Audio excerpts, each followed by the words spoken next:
Don't wish it was easier, wish you were better. That's one of my favorite quotes by the great Jim Rohn.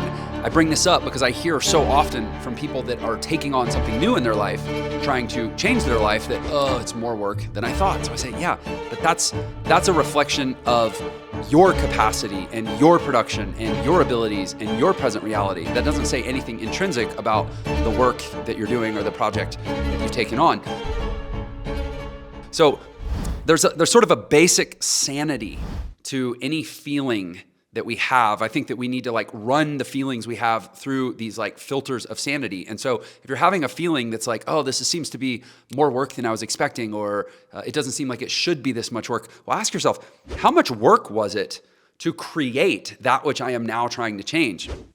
If you're taking on some new thing because you're trying to change your financial future, or you're trying to change your relationships, or you're trying to change your body or your physical health, well, how much work was it to get to the place that you're not satisfied with? How many hours have you put into the schooling and the hiring and interview process and reporting into the job just to get to the place where you're not happy with the job? You've put in tens of thousands of hours. How many hours have you put into the body that you have? You've put in every hour of your life to developing the body you have. How many hours have you put into the relationships that you have and getting them to the point where there's some sort of irreconcilable conflict or some ineffective dynamic that you now need to correct from? Every hour you've spent in that relationship was an hour of work getting you to the place you're now in that relationship. So the sanity filter is it's a perspective question of what is my perspective on the amount of work that I'm having to do to undo or to change that which I spent all previous hours of work doing to create in the first place. And then whether it's an hour a week or 5 hours a week or 30 hours a week, it becomes ridiculous in the context of the enormity of the amount of time and effort that you spent getting to the place that didn't work. So on the question of this seems like more work than I was expecting, or should it really be this hard to make a change? Ask yourself, really, how many people in this world actually achieve a life that doesn't have regret or dissatisfaction in any major area of your life? It is a statistically very, very low probability result to get to a place where you don't have some major deficiency or unsettledness in your own life. And so if you're having to do a lot of work to try to fill in a pothole in your life, or round out a sharp edge in your life, or whatever the thing is, and you're feeling this is a lot of work, understand that just by trying to have a life that you feel satisfied with, you're trying to achieve an exceptional result. You're trying to do a statistically improbable thing. I don't know what the exact numbers are, but the odds of having a life that you feel good about in every area probably are not that different than the odds of having a $10 million net worth, or having a 60-year marriage in which you've had less than, a handful of major fights, or, having 3 kids that all graduate from Ivy League schools, right? It is a statistically rare thing to have a totally satisfying life. So whatever area of life that you're working on, don't be daunted by how much work it feels like. Be inspired by the level of achievement that you're striving for simply in wanting to have a life that you feel really good about in all areas. So when people are feeling frustrated about how much work it is to change or improve something meaningful in their life, what I encourage them to think about is not, how much time is this taking, or how much energy am I having to spend on this, but rather spend their time and energy, to the extent that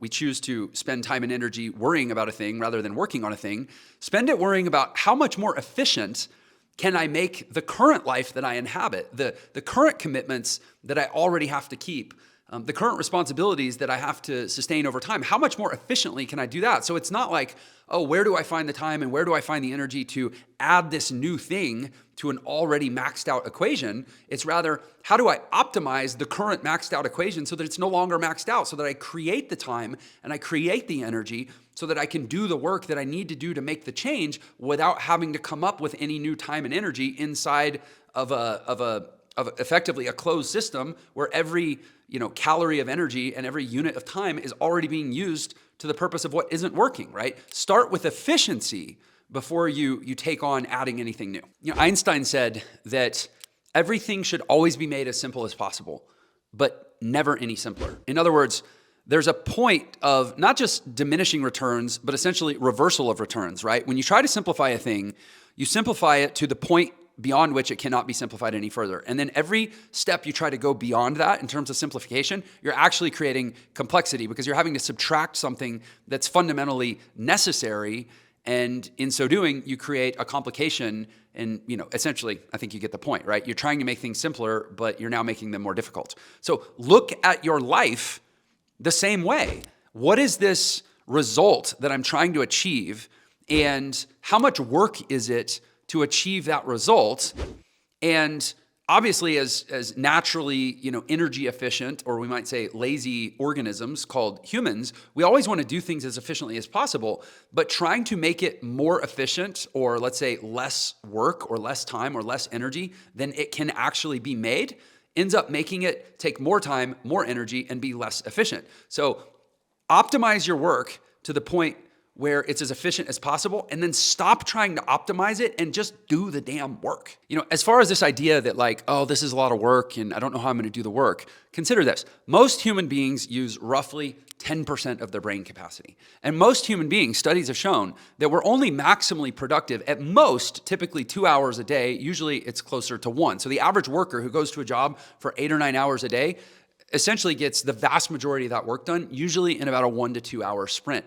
So instead of thinking, or sort of acting fatalistic, like, everything beyond this threshold is harder and harder, even to the point of it's impossible, just simply look at your life and with this sort of expectation that there is massive inefficiency to be cleaned up all around. There is massive unutilized time and energy to be discovered and put to use all around. Because when you know that I'm only using 10% of my brain and I'm only using, let's say 2 hours out of 24, I'm only using 1/12 of my day optimally, oh my gosh, it's inconceivable that I wouldn't have additional time and energy to give to things that matter. So on this notion that meaningful things are a lot of work, and the more meaningful they are, the more work they take. And usually it's through a lens of it's more work than I thought it was going to be or than I wanted it to be.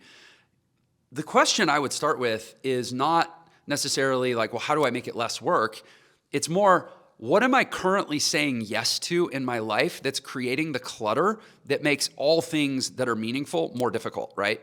And if you do it, I've done a lot of this work with a lot of different people.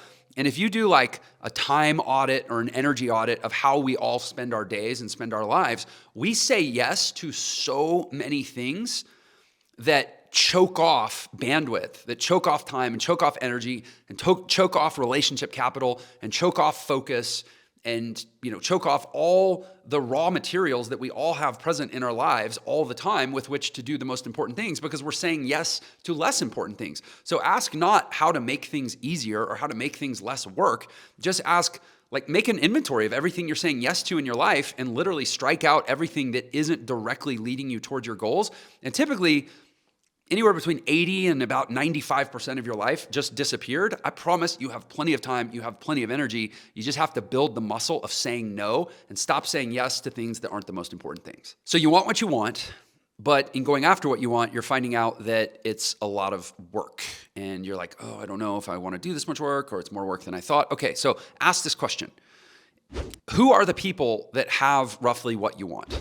And if you want what you want, then what you really should be saying is, I want to be more like those people who have more like what I say I want, right? And then look at those people. And I guarantee you a couple things about those people. One, they do the work. They are default working. They are default efficient. They are default pretty ruthless with their time. They are default delayed gratification. They are default oriented toward long-term results rather than short-term gratification or, short-term trade-offs for what feels good in the moment versus what is good in the long run. And that's the default being of the people that tend to have most of what most people say that they want. So instead of trying to be different in the life that you have and do different in the person that you are so that you can have different based on what you feel like you want, but you're not, obviously your results aren't moving you towards, or you'd already have it. Focus on how to be more like those people who already have those traits that are leading toward more of what you say you want. And I guarantee you'll notice immediate differences between them and yourself. And instead of, putting it all out in the future of saying like, well, how do I have something different? Put it all in the present and say, how do I be something different? Like, that's a person that seems to work harder than me, so let me be more like that. That's a person that seems to delay more gratification than me, so let me be more like that. That's a person that seems to manage relationships differently than me, so let me be more like that. That's a person that seems to prioritize different things, so let me be more like that. And then what happens is all the stuff comes up. Because that's a super obvious, logical thing to say, but it's a difficult, messy thing to do because we're, traumatized humans that have these like, deep subconscious reasons why we are different than the way we ought to be based on what we say we want. But at least that orientation will force those things up to the surface, and eventually you'll get frustrated enough to go, okay, I see how I ought more to be, yet I see consistently that I am not being more like that.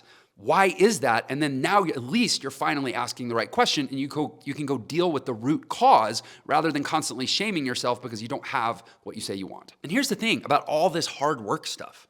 Your brain actually changes the more of it you do. This is why it's really damn hard to start a gym habit. But if you're, I'll just forgive me, use myself as an example. I literally have not missed a day at the gym in something like 8 years. And frankly, I'm not in the best shape of my life right now. My diet's not as on point as it's ever been. My workouts aren't as intense as they've ever been. But fundamentally, I am and have been for a while and likely will always be a fit person because it's just gotten to the point where the hard work associated with going to the gym and maintaining a disciplined diet on a consistent basis, it actually isn't that hard anymore because the anterior mid-cingulate cortex node of my brain has grown through the consistent repetition of doing hard work. It's literally like a muscle. Just like you do curls to build a bicep, you do all hard things to build the anterior mid-cingulate cortex of your brain. So over time, hard work gets easier. By the way, also over time, laziness gets easier because the anterior mid-cingulate cortex of the brain atrophies. And it gets easier to not do the things that you know you should be doing. So start doing the things you know you should be doing. And if you're in the moment, you're experiencing as, this is so much work. This is so hard. I don't know if I can keep this up. Trust the process. Trust the psychobiology that the brain literally adapts based around the intentionality that you're feeding it over and over in the present. It will get easier. But also, if you slack, that will get easier too. If you make excuses, that will get easier too. Whatever you do gets easier over time. The final thing I'll say about people that are complaining that changing their life is too much work is it really comes down, I believe, to self-conception.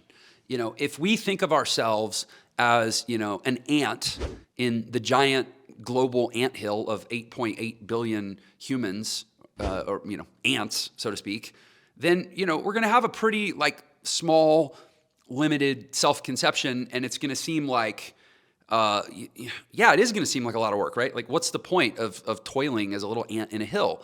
But if we accept that I am this completely unique, infinitely improbable, I think the odds of any one of us actually existing on this earth is 1 in, 400 trillion. And actually, I think that's just the odds of human life existing at all. And then when you apply the individualness of me to that, it becomes some exponent with, more zeros than we can even count, right?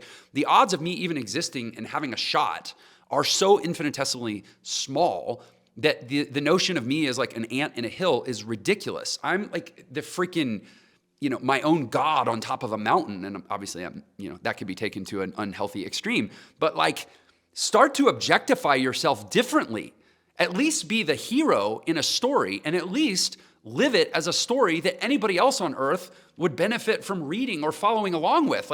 The smaller we think of ourselves, the more daunted we are by the idea of anything that would increase the size of our self-conception. But the larger we think of ourselves, the smaller anything that would feed into that larger self-conception actually becomes over time. So so much of the work of changing how hard things seem to be or how much work things seem to be is to really rethink, who am I and what is the being that is the beneficiary of the doing of this work? If I'm a freaking God on top of my mountain who has a unique created purpose and was put on this earth to make an impact and make a difference, then any amount of work pales in comparison to the cosmic meaning of the outcome of doing that work. It's not about how hard things are. It's not about how our muscles burn. It's not about the sweat on our brow. It's about who we actually think we are and if we think we matter in the grand scheme of things. All work falls away if our self-conception gets grand enough.